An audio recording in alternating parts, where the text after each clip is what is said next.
ரிஷப ராசிக்காரர்களே, இந்த 2026 தமிழ் புத்தாண்டு உங்க வாழ்க்கையில ஒரு மெதுவான ஆனால் ஆழமான மாற்றத்தை கொண்டு வரக்கூடிய வருடம். மேஷ ராசி மாதிரி திடீர் மாற்றங்கள் இல்லாமல் இந்த வருடம் உங்க வாழ்க்கை மெதுவாக நகரும். ஆனா அந்த மெதுவான நகர்வுக்குள்ளே ஒரு முக்கியமான விஷயம் இருக்கும். அது உறுதிப்படுத்தல். இந்த வருடத்தை ஜோதிட ரீதியாக பார்த்தால் சனி பகவான் உங்கள் மீது அதிக தாக்கம் செலுத்துகிறார். அதனால பொறுப்புகள் கூடும். சில விஷயங்கள் தாமதமாக நடக்கும். உங்களுக்கு தோணும், நான் முயற்சி பண்றேன், ஆனா ஏன் முன்னேற்றம் மெதுவா இருக்குன்னு. ஆனா அந்த மெதுவான காலமே உங்களை நிலைநிறுத்துகிறது. ஏன்னா ரிஷபராசிக்காரர்களுக்கு இந்த வருடம் ஒரு பாடம் இருக்கிறது. வேகமாக உயர்வது முக்கியமில்லை, நிலையாக உயர்வதுதான் முக்கியம். அதே நேரத்தில் குரு பகவான் பார்வை உங்களுக்கு ஒரு பாதுகாப்பை கொடுக்கிறார்.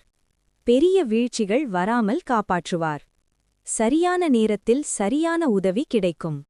சில விஷயங்கள் தாமதமாக இருந்தாலும் இறுதியில் சரியான வழிக்கு கொண்டு செல்லப்படும்.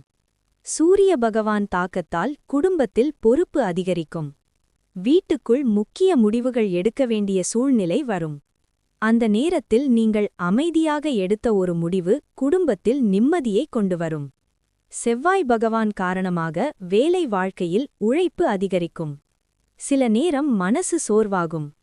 ஆனா அந்த உழைப்பு மெதுவாக பலன் தரும். சந்திர பகவான் தாக்கத்தால் சில நேரம் மனசு பழைய விஷயங்களை நினைக்கும். கவலை அதிகரிக்கலாம். ஆனா அந்த உணர்வுகளை நீங்க கட்டுப்படுத்த கற்றுக்கொண்டால் மனம் தெளிவாகும். ராகு மற்றும் கேது தாக்கத்தால் வாழ்க்கையில் சில எதிர்பாராத மாற்றங்கள் வரும். ஆனா அந்த மாற்றங்கள் உங்களை திசை திருப்புவதற்காக அல்ல, உங்களை சரியான பாதைக்கு கொண்டு செல்லுவதற்காக. இந்த எல்லாவற்றையும் சேர்த்து பார்த்தால் இந்த வருடம் ரிஷப ராசிக்காரர்களுக்கு மெதுவான வளர்ச்சி வருடம். ஆனா ஒரு உண்மை நினைவில் வையுங்க, மெதுவாக உருவாகும் கட்டிடம்தான் அதிக நாட்கள் நிற்கும். நீங்க பொறுமையாக இருந்தால், நீங்க உணர்ச்சிவசப்படாமல் நடந்தால், நீங்க தொடர்ச்சியாக முயற்சி செய்தால், இந்த வருடம் உங்க வாழ்க்கையில் ஒரு நிலையான உயர்வை கொண்டுவரும். ரிஷப ராசிக்காரர்களே, இந்த வருடம் உங்களை சோதிக்கும். ஆனா அதே நேரத்தில் உங்களை வலுவாக்கும். நினைவில் வையுங்க, மெதுவான வளர்ச்சியும் உறுதியான மனசுமிருந்தால் வெற்றி தானாக வரும்.